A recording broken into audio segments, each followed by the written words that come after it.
They're poachers now! After 9 months filled with dark and serious stories and games ranging from Diablo 4 to Lies of P, I was more than a little eager to dive back into the stark contrast of stupidity and smut that is High on Life, with the release of its first DLC, High on Knife.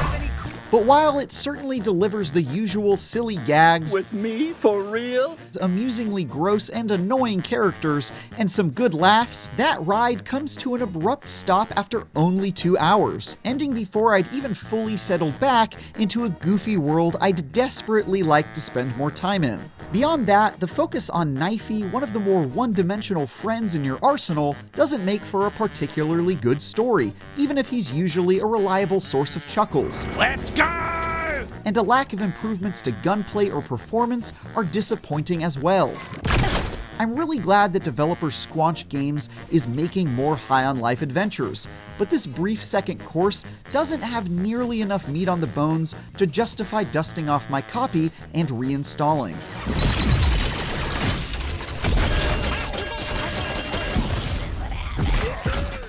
As you might expect, High on Knife focuses on the one-dimensional character Knifey, the homicidal, foul-mouthed Australian stabbing implement. Let's start tearing up these packages, bounty hunter! He unexpectedly receives contact from the Knife homeworld and forces you on a low-stakes quest to reunite him with his people. That brief odyssey takes you to Paroxys, a salt-covered desert planet that's home to this species of extremely annoying and perpetually ill slugs, who can't seem to figure out what's causing their health woes. Welcome to Paroxys!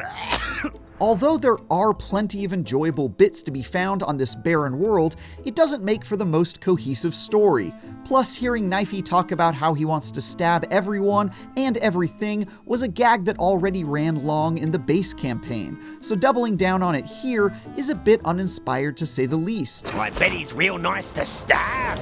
Ah, remember that? I do that too. Also, without going into spoilers, the whole journey ends in the most abrupt, unsatisfying, and uncharacteristically unfunny way possible. Speaking of which, that ending arrives a whole lot sooner than I expected, which is one of High on Knife's major and most literal shortcomings. I reached the credits in a little over 2 hours, right as I thought the story was getting started. After arriving on Paroxys, you go on a handful of short quests before fighting one boss, and that's it. Don't get me wrong, you can certainly spend more time than that talking to ridiculous characters, going on a handful of minor side quests, and hunting for collectibles. But with just one new area to explore and very little story to keep me invested, there was precious little for me to be excited about. After looking under every rock, I was able to find just 5 hours of stuff to do. Just when I was finally feeling comfortable back in this universe, and with all the controls and combat mechanics after so long away from it, it was done. At least the credits, where Knifey just ruthlessly roasts the entire development team, are entertaining to watch. Andy Dada, I'm seeing you like JRPGs. The good news is that, although it's far too thin, the stuff you're doing is mostly the same ridiculous and amusing shenanigans for which this over-the-top universe is known. You'll get coughed on by 6 slugs, help this giant naked alien remove parasites from his butt, and invade this space Amazon warehouse with even more questionable business practices than the earthly equivalent. There are some real highlights too, like one part where you can choose to partake in a parody episode of Cheers, complete with a probably illegal use of Frasier Crane for no reason at all. When these moments hit, they reminded me why I enjoyed this dumb universe so much. It's just so incredibly brief, there's not a whole lot to savor. I think it's time I head home and try to make amends. The best part of High on Life has always been the guns, called Gatlians, who serve as your trustworthy companions, and that's certainly still true. The additional dialogue and time spent with Gus, my beloved frog-like shotgun, What the hell do we have here?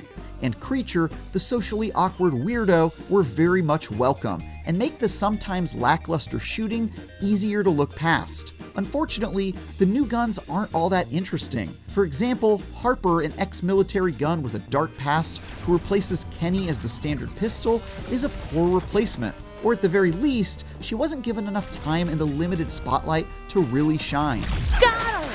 Even worse, the biggest edition, called Ball, doesn't do as much for me as a character.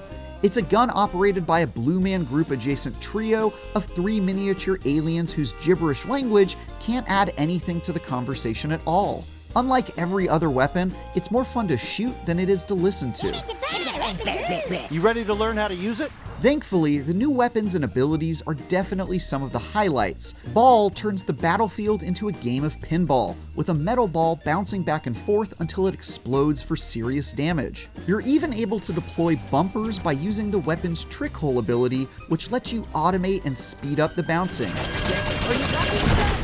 Knifey also gains a new chainsaw ability in the second hour, which allows him to tear through environmental obstructions, carve his way through certain surfaces, and pull some sweet slide moves. Good job, you legend! Unfortunately, it ends so soon after you get that ability that there's precious little room to actually play with it. High on Knife is a decent add-on for those searching for an excuse to jump back into Squanch Games' gross world of naughty words and cartoon violence, but it doesn't offer a whole lot of reasons to stick around for more than a couple of hours. With a disappointingly short questline and an ill-advised focus on some of the weaker members of the High on Life cast, it doesn't come close to reaching the same highs, pun intended, as it did last year. I'm coming for you! There are certainly some decent laughs to be had, and more of this shamelessly idiotic world is by no means a bad thing, but there just isn't enough here for me to be able to enthusiastically recommend anyone clear even this small amount of time on their busy gaming schedule. Got to take a break or something? We're gonna play chess instead, maybe. For more, check out our reviews of Cyberpunk 2077, Phantom Liberty, and Wargroove 2. And for everything else, stick with IGN. I don't want to make you feel uncomfortable, but you are straight up the hottest thing I've ever seen in my life.